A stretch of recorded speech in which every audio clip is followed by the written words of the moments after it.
Hi, welcome to Sunil Maths tutorial, linear algebra classes. In this video, let us prove a theorem.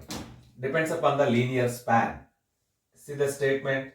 If S, T are subsets of a vector space V of F, then S subset are equivalent to T implies L of S subset are equivalent to L of T. L of S union T is equals to L of S plus L of T. Right? They given that V of F is a vector space.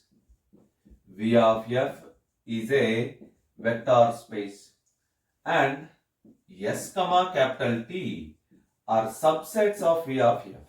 They are subsets of V of F. That is, S subset are equivalent to V. T also subset are equivalent to V. Both are subsets to V. The first case, assume that S is subset to T. Assume that S is subset are equivalent to T. You have to prove that L of S subset are equivalent to L of T. To prove that L of S subset are equivalent to L of T, take an element alpha belongs to L of S. Take an element alpha belongs to L of S. What is the definition of alpha? What is the definition of L of S? L of S is the set of all possible linear combinations. L of S is set of all possible linear combinations of elements of finite subsets of S. Finite subsets of S. L of S is nothing but the set of all possible linear combinations of elements of finite subsets of S. So this alpha can be written as linear combination of elements A1 alpha 1 plus A2 alpha 2 plus and so on plus AN alpha n, comma where A1 comma A2 comma and so on AN belongs to capital F, alpha 1 comma alpha 2 and so on alpha n belongs to capital S. Observe that by definition of linear span, alpha can be written as linear combination of vectors like this. So right, we assume that S is subset or equivalent to T. Capital S is subset or equivalent to T. Right. Since S is subset to T,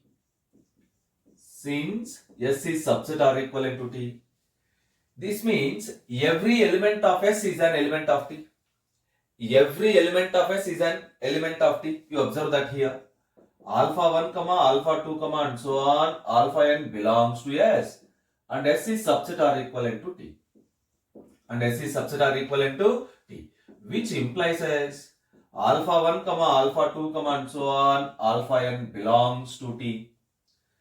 If alpha 1, alpha 2 and so on, alpha n belongs to T, then A1 alpha 1 plus A2 alpha 2 plus and so on plus AN alpha n belongs to.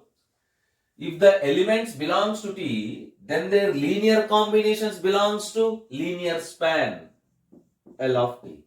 What is the value of this linear span? Alpha, which implies as alpha belongs to L of T. Now you observe that we take alpha belongs to L of S. We prove that the same alpha belongs to L of T. So we conclude this. Therefore, alpha belongs to L of S implies as alpha belongs to L of T. This result shows as L of S is subset or equivalent to L of T. Therefore, we conclude that S subset or equivalent to T implies L of S subset or equivalent to L of T. This is the required first point. Yes. Let us go for the second one.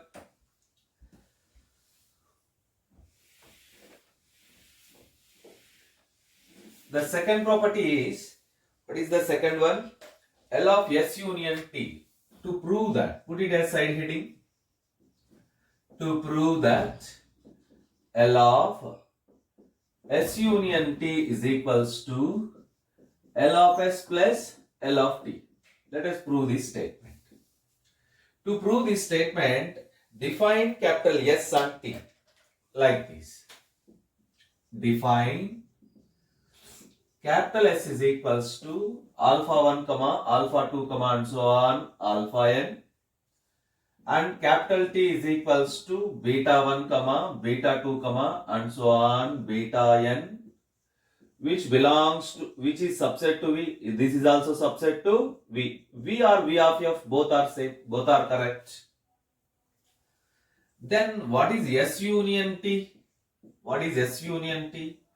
Alpha 1 comma alpha 2 comma and so on alpha n comma beta 1 comma beta 2 comma and so on beta n. Right. Our aim is to show that L of S union T is equals to L of S plus L of T. To prove this, let us take an element. Let us take an element gamma belongs to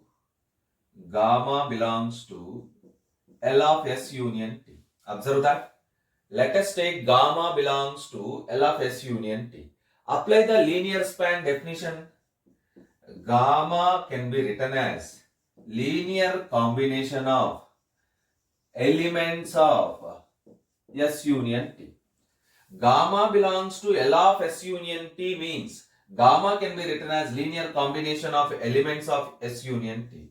So gamma is equals to C1 alpha 1 plus C2 alpha 2 plus and so on plus Cn alpha n plus D1 beta 1 plus D2 beta 2 plus and so on plus Dn beta n.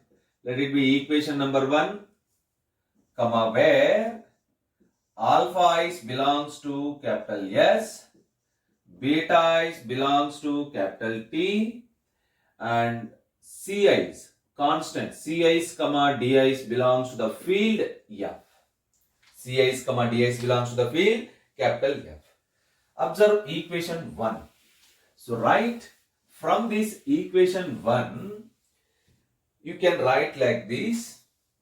Since alpha 1 comma alpha 2 and so on alpha n belongs to S, which implies as C1 alpha 1 plus C2 alpha 2 plus and so on plus Cn alpha n belongs to, elements are belongs to S. Their linear combination belongs to linear span. Remember this point. Alpha 1, alpha 2 and so on alpha n are elements of S, but their linear combination C1 alpha 1 plus C2 alpha 2 plus and so on Cn alpha n belongs to linear span. Similarly, beta 1 comma beta 2 comma and so on beta n belongs to capital T. Their linear span D1 beta 1 plus D2 beta 2 plus and so on plus Dn beta n belongs to L of T. Belongs to L of T. And then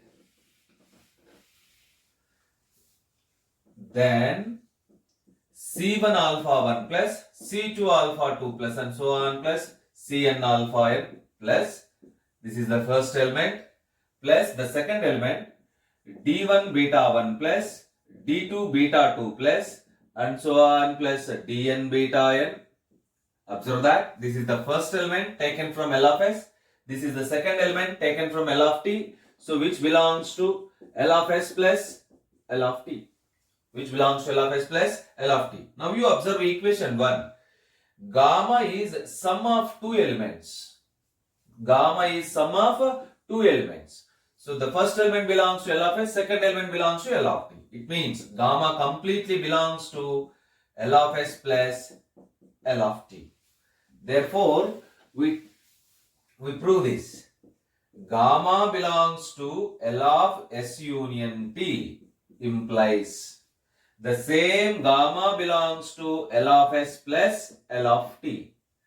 Therefore, we conclude that L of S union T is subset or equivalent to L of S plus L of T.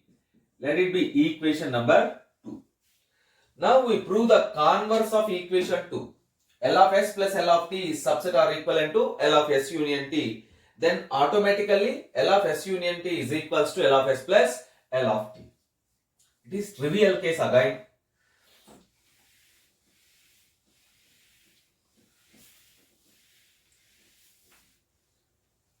Suppose alpha belongs to L of s plus L of t, then this alpha can be written as sum of two elements, alpha 1, sum of two elements, x plus y, comma, where x belongs to L of s, y belongs to L of t, alpha belongs to L of s plus L of t. Then alpha can be written as sum of two elements, one from L of s, the second one from L of t. So write again this fact, x belongs to L of s. X belongs to L of s means x is equals to linear combination of elements of s. Observe that x belongs to L of s. X belongs to L of s. It means x is linear combination of elements of s. Y belongs to L of t. Y belongs to L of t. What it means? Y is equals to linear combination of elements of t.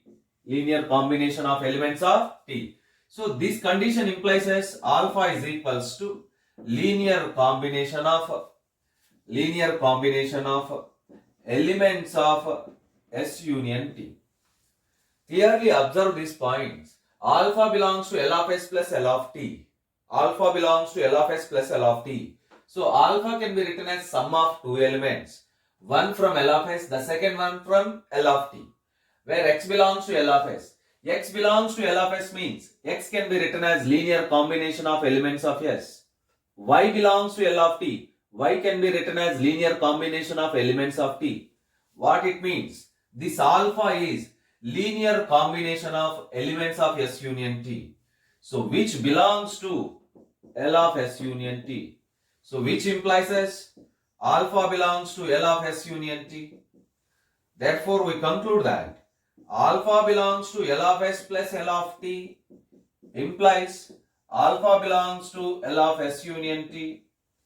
Therefore L of s plus L of t is subset or equivalent to L of S union t. Let it be equation number 3. From equations 2 and 3, we conclude that L of S union t is equals to L of s plus L of t, which is the required second point. Observe that. One of the trivial theorem, but very, very important property of linear span of the sets. Keep learning. Wish you all the best.